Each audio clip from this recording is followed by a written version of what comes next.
Praise the lord. అలసిన వాని కూరడించి మాటలు సహోదరు భగత్ సింగ్ గారి యొక్క పరిచయం నుండి అనుదిన ధ్యానములు.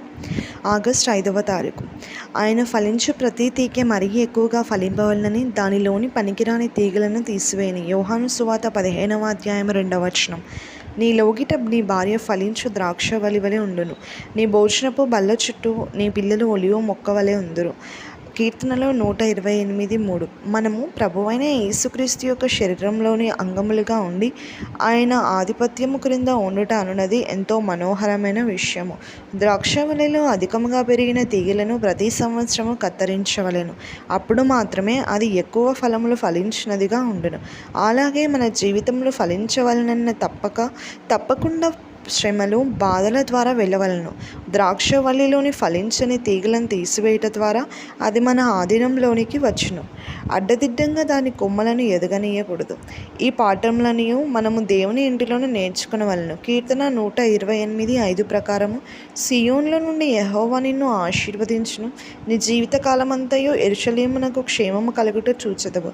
సియోను పరలోక సంఘమును గూర్చి మరియు యెరూషలేము ఈ లోకంలోని సంఘమును గూర్చి మాట్లాడుచున్నది.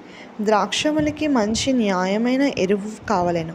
ఆ రీతిగానే ఎప్పుడైతే మనము సహవిశ్వాసులుగా ప్రార్థన కొరకు, బైబిల్ ధ్యానం కొరకు కూడి వచ్చదమో అప్పుడు అంతరంగ పురుషుని యందు బలపరచబడదుము. ఆయన ఇంటిలో లేదా సన్నిధిలో మాత్రమే మన భారము తొలగిపోవును, మన ప్రశ్నలకు జవాబు దొరుకును, మరియు మన జీవితంలో ఆయన చిత్తమునకు మరీ ఎక్కువగా లోబడి ఉండును. ఎప్పుడైతే మనము సహవాసము కలిగి ఉందమో అప్పుడు మరీ ఎక్కువగా దేవుని సన్నిధిని అనుభవించగలము, మరియు సాతాను యొక్క కనిపించని తంత్రముల నుండి కాపాడబడదము.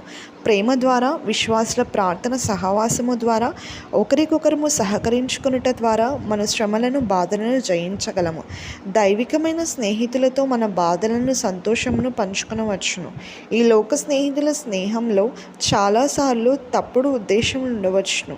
వారు ఏదైనా బహుమానమును ఇచ్చినప్పుడు తిరిగి మన యొద్ద నుండి శ్రేష్టమైన బహుమానమును పొందగోరుదురు. కానీ దేవుని బిడ్డలు ప్రతి ఒక్కటి దేవునికి చేసినట్లుగానే చేయుదురు. ఈ విధమైన ప్రేమ, సహవాసము మన జీవితములకు ఆశీర్వాదమును తీసుకొని వచ్చును.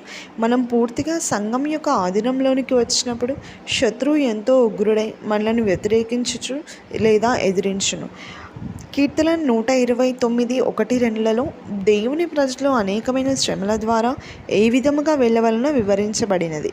దేవుడు శత్రువును పూర్తిగా ఓడించి సంఘము ద్వారా తన మహిమ, ప్రేమను వెల్లడి చేయవలనని కోరుచున్నాడు. మత్తయి 16:18-19 వచనములలో సంఘం ఎదుట పాతాళలోక ద్వారములు నిల్వనేరవని ప్రభువు తానే సెలవిచ్చుచున్నాడు. కనుక సంఘముగాను ఆయన శరీరముగాను మనము కలిసి ఉన్నప్పుడు శత్రువు యొక్క దాడుల నుండి కాపాడబడగలము.